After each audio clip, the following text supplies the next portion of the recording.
Hey guys, this is Monika Singh and welcome back to our channel.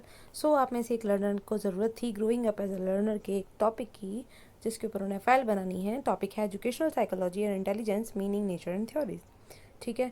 सो थोड़ी सी मेहनत की आपके लिए, तो आप भी थोड़ी सी करेंगे। क्या करेंगे? सपोर्ट करेंगे। कैसे? फीडबैक दे सकते हैं। ठीक है।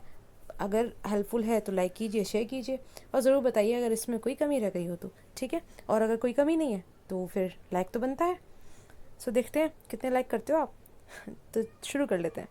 जो इसमें हम टॉपिक हेडिंग्स कवर करने वाले हैं वो है सबसे पहले meaning and definition of educational psychology. फिर इसके बाद इसके नेचर की बात करेंगे। फिर meaning and definition of intelligence, true concept of intelligence, nature and it's characteristics and theories of intelligence. ठीक है। तो देख लेते हैं। सबसे पहले मीनिंग बताएंगे एजुकेशनल साइकोलॉजी का, और इसके साथ में हमने दे दिए हैं 3 डेफिनेशन इसके लिए। नेक्स्ट पेज पर हमारा आता है नेचर एंड इट्स कैरेक्टरिस्टिक्स, किसकी? एजुकेशनल साइकोलॉजी की।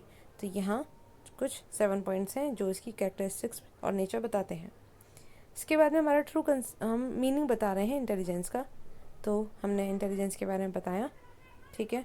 और ये बड़ा ही इम्पोर्टेंट टॉपिक है। वैसे इंटेलिजेंस आपको तैयार वैसे भी करना चाहिए एग्ज़ाम के पर्पज़ से भी, और आगे जैसे अगर आप टेट वगैरह की तैयारी करते हैं तो उसमें भी ये जो टॉपिक है वो बड़ा ही ज़रूरी है, अहम है।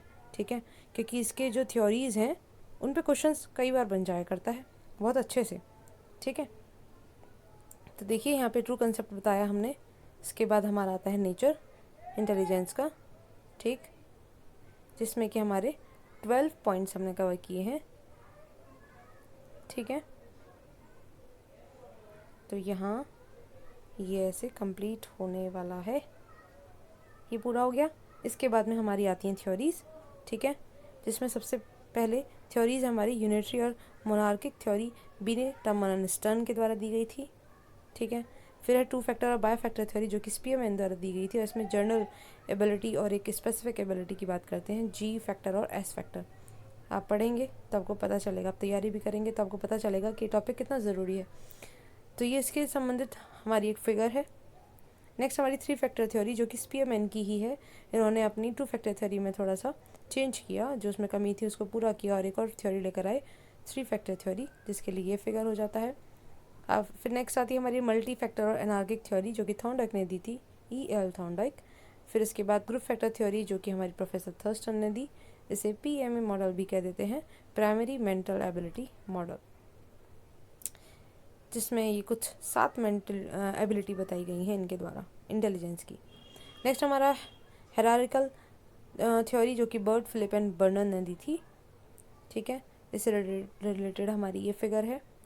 जिसमें फिगर है वो उसमें आप बनाएंगे, जिसमें नहीं है उसमें कोई ज़रूरत ही नहीं है। ठीक। तो फिगर आप ब्लैंक पेज पे बनाइएगा। ओके। फिर हमारी 7 3 डायमेंशनल थ्योरी, जो कि G.P. गिलफोर्ड ने दी थी। ये 120 मेंटल एबिलिटीज़ की बात करते हैं। ठीक है। उससे संबंधित ये फिगर हो गया। और ये हमारी आ जाती है फ्लूइड एंड क्रिस्टलाइज या क्रिस्टल थ्योरी, जो कि कैटल ने दी थी। और लास्ट हमारी थ्योरी ऑफ इंटेलिजेंस A&B, जो कि साइकोलॉजिस्ट हेब ने दी थी। अगर इसमें छोटा मोटा कहीं करेक्शन जैसे मुझे भी नज़र आया, यहाँ पे साइकोलॉजी की स्पेलिंग में थोड़ा सा गड़बड़ है, साइकोलॉजिस्ट में है ना, जिसमें C के बाद H आ जाएगा, और ऐसा कुछ आपको देखने को मिलता है कहीं पे छोटा मोटा, तो आप उसे ठीक कर लीजिएगा। ठीक है ना। कहने का मतलब है पढ़ के कीजिए एक बारी, जिससे अगर हमसे भी जो गलती हो गई है उसको आप ठीक कर सकें। ठीक है। वैसे तो कंटेंट आपको पता ही है, अच्छा ही मिलेगा आपको।